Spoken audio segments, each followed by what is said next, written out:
Hello guys, मैं हूँ विशाल और आज मैं फिर से आ गया हूँ एक और नया स्केटिंग लेसन लेकर। तो आज के वीडियो में मैं आपको सिखाने वाला हूँ इनलाइन स्केट पर पावर स्लाइड। तो पावर स्लाइड आपको कहाँ पर काम आता है वो तो आपको पता ही होगा। आपको अचानक से अगर रुकना हुआ तो वहाँ पर आपको पावर स्लाइड बहुत ही ज़्यादा काम आता है।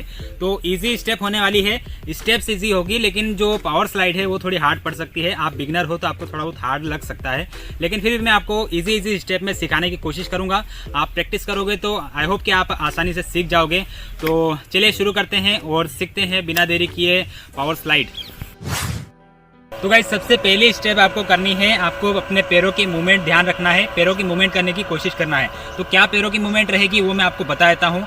देख लो, आपको अपने पैरों को कुछ इस तरह से शुरुआत में पोजीशन रहेगी आपकी।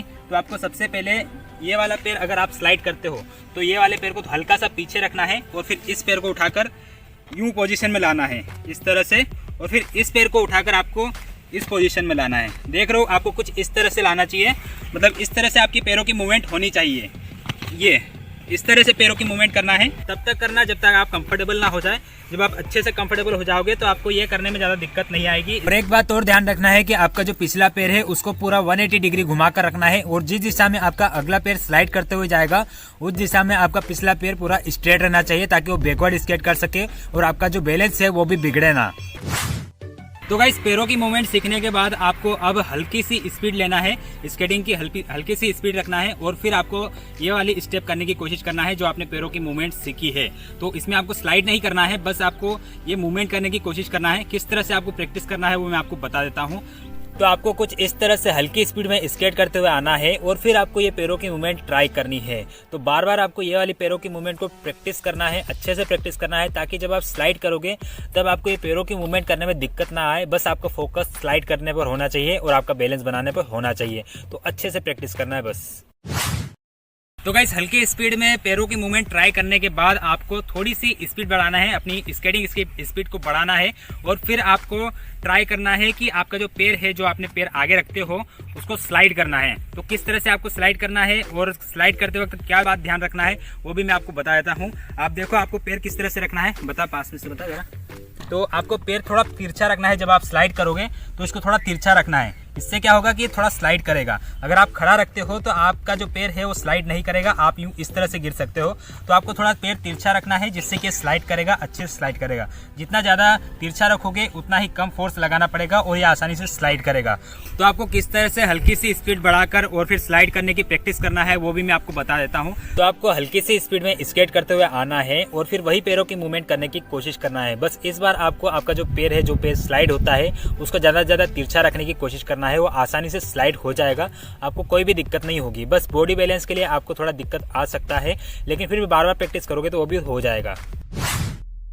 तो हल्की स्पीड में आप स्लाइड ट्राई करने के बाद जब आप इसमें कंफर्टेबल हो जाते हो तो इसमें थोड़ी सी स्पीड बढ़ाने का ट्राई करना, मतलब थोड़ी ज़्यादा स्पीड में करने की कोशिश करना। तो जब आप अच्छे से प्रैक्टिस करोगे तो आसानी से आपकी जो स्पीड है वो भी बढ़ने लग जाएगी, और आपका जो कंट्रोल है पैरों की मूवमेंट पे वो भी आसानी से अच्छा होने लगेगा। तो अच्छे से प्रैक्टिस करोगे तो बहुत जल्दी आप स्पीड में भी इसे ट्राई करने लग जाओगे। तो गाइस, यहाँ तक तो आप पावर स्लाइड लगभग सीख ही जाओगे, मतलब आप स्पीड में भी करने लग गए हो। तो पूरी तरह से एक तरह से आप पावर स्लाइड सीख ही चुके हैं। लेकिन इसके बाद आपको लास्ट स्टेप सीखनी है, जो कि आती है जिसमें आपको फाइनल टचअप देना पड़ता है अपनी पावर स्लाइड को। मतलब जहाँ पर आप पैर उठा कर रखते हो वहाँ पर आप बिना पैरों को उठाए सिर्फ स्लाइड करते हुए उस पोजीशन में लाना रहता है। जो पावर स्लाइड की पोजीशन रहती है पैरों की, वो वाली पोजीशन में लाना पड़ता है। फाइनल टचअप में आपको क्या करना है देख लो। आपको अपने पैरों की मूवमेंट जो है, आप कुछ इस तरह से उठा कर यूँ रखते हो। आपको ये मूवमेंट नहीं करना है, आपको कुछ इस तरह से अपने जो पिछला पैर रहता है, ये वाले पैर को घुमाते हो, इसको आपको इस तरह से स्लाइड करते हुए इस पोजीशन में लाना है, और ये वाला जो पैर है इसको भी एड़ी वाले व्हील से स्लाइड करते हुए इस तरह से लाना है। तो कुछ इस तरह से पोजीशन रहेगी आपकी, मतलब यहाँ पर आप उठाकर नहीं रख रहे हो, बस आप इस पर हल्का वजन रख रहे हो, और यहाँ पर ये वाले पैर पर भी एड़ी वाले व्हील पर हल्का वजन रख रहे हो, तो ये स्लाइड हो जाएंगे आसानी से। तो इन पर आपको हल्का वजन रखना है दोनों पैरों के एड़ी वाले व्हील पर, और फिर ये पोजीशन ट्राई करनी है। लास्ट स्टेप को भी आपको इसी तरह से प्रैक्टिस करना है जिस तरह से आपने शुरू से अभी तक प्रैक्टिस करी है। बस इसमें आपको अपने जो पैर है उनको उठा कर नहीं रखना है, बस इनको स्लाइड करते हुए उस पोजीशन में लाना है जिस पोजीशन में आप पावर स्लाइड करते हो। तो किस तरह से आपको करना है, किस तरह से आपकी मूवमेंट होगी वो भी मैं आपको बता रहा हूँ। तो आपको स्केट करते हुए आना है और आपको पिछले पैर को पूरा एड़ी वाले व्हील से स्लाइड करते हुए पूरा 180 डिग्री घुमाने की कोशिश करना है और सेम टाइम पे आपको जो अगला पैर है जिससे आप स्लाइड करते हो उसको भी तिरछा करके इस तरह से स्लाइडिंग पोजीशन में लाना है। तो ध्यान रखना है कि आप जिस पैर से आप स्लाइड कर रहे हो उसको पहले ही तिरछा कर ले और फिर स्लाइडिंग पोजीशन में लाए, अदरवाइज वो ग्रिप पकड़ लेगा और आप उलझ कर गिर भी सकते हो। तो आप इसकी अच्छे से प्रैक्टिस करना और साथ ही साथ सेफ्टी के साथ प्रैक्टिस करना। हेलमेट वगैरह, नी गार्ड और एल्बो गार्ड वगैरह भी आप पहनना ताकि आपको कोई दिक्कत ना हो, गिरे तब भी कोई चोट वोट ना लगे।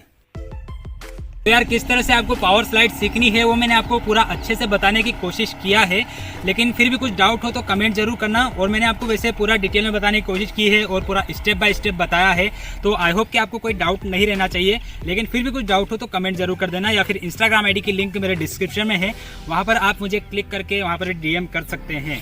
तो आज के वीडियो में इतना ही और मिलते हैं नेक्स्ट वीडियो में कहीं और स्केटिंग करते हुए, व्लॉगिंग करते हुए या फिर इसी तरह से नया स्केटिंग लेसन लाते हुए। तो बाय।